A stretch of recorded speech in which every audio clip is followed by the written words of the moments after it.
NTI Day number 29, 4th grade science. All you're doing today is listening to this story. Then you're going to use this story for tomorrow's science assignment. So make sure you hang on to it. Okay. Clever camouflage. Meet your host. Greetings, friends. I'm Carlo the Chameleon. Today I'd like to talk to you about my favorite topic, camouflage. Animals like me have two important goals, staying alive and producing offspring. We want to stay alive because life is awesome. We also need to produce offspring. It helps our species continue. Many creatures use camouflage. Camouflage involves using colors, patterns, or shapes to blend in with the surroundings. Many prey animals use camouflage to hide from predators. Some predators use it too to hide while they are hunting. Are you ready? Are you ready to learn about the hidden story of camouflage? All right, let's go. Lasting color. Basic camouflage is called blending coloration. Take a look at this amazing caterpillar. It blends in perfectly with the leaf it's on. Camouflage helps this caterpillar hide from predators such as birds. The green color comes from pigment in its skin. Other camouflage experts include polar bears, but pigment doesn't create their white color. Tiny structures in each hair reflect the scattered light. As a result, their colorless fur appears white. Camouflage helps polar bears be less visible while hunting on ice and snow. So here's a caterpillar. And then there is the polar bear's fur covers its black skin and helps it blend in with the snowy landscape. Camouflage helps some baby animals stay safe while mom is away getting food. Check out the tapir. It lives in the forests that have patches of sunlight. The spots and stripes on its fur help it blend in and be safe. Another type of color change is seasonal coloration. This weasel's brown fur helps it hide for most of the year. When the winter comes, it sheds its dark fur and grows in a white coat. Pretty clever, huh?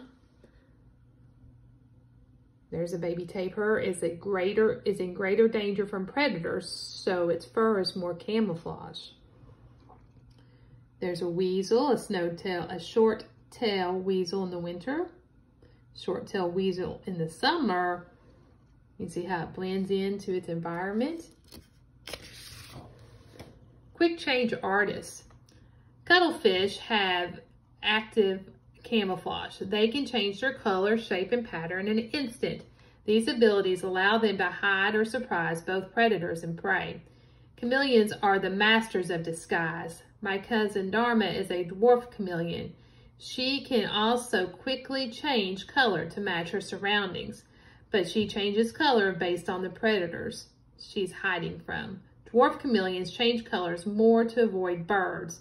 Birds can see different colors well.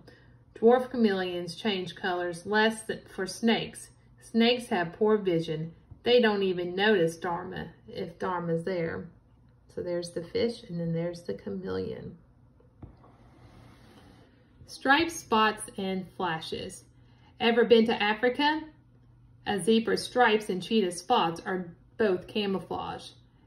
They are examples of disruptive coloration. The patterns make the animals harder to see. So there's a picture of the zebra stripes. The common butterfly has two-tone wings. They are orange on top and brown on the bottom. The butterfly rests its brown side showing, but if a predator comes, the butterfly takes off in a flash of orange. The bright color surprises the predator and it buys the butterfly time to escape. The clever camouflage is called flash coloration. And there's a picture of a common butterfly. Tricksters. Some animals look like something a predator would ignore. The leafy sea dragon is a fish, but it looks like a plant. This type of camouflage is called disguise. It's like a Halloween costume that never comes off. This fish blends in with plants in its natural habitat. And then there's a scarlet king snake and a coral snake. Wowzers. Some predators use disguise to tempt prey to come closer. This is called aggressive mimicry. The orchid mantis blends in with orchid flowers. The flowers attract other insects, and the mantis just hangs out and waits for lunchtime. Some prey animals look like something that predators wouldn't want to mess with. The scarlet king snake is harmless, but it looks similar to the deadly coral snake. The way of staying safe is called mimicry. Other talents. Horned lizards don't want to be anyone's dinner. They stay safe by holding still and blending in. These clever reptiles even flatten their bodies against the ground so their shadows disappear. Rock squirrels are very clever. To stay safe from rattlesnakes, they make paste from the rattlesnake skin and put it on their tail.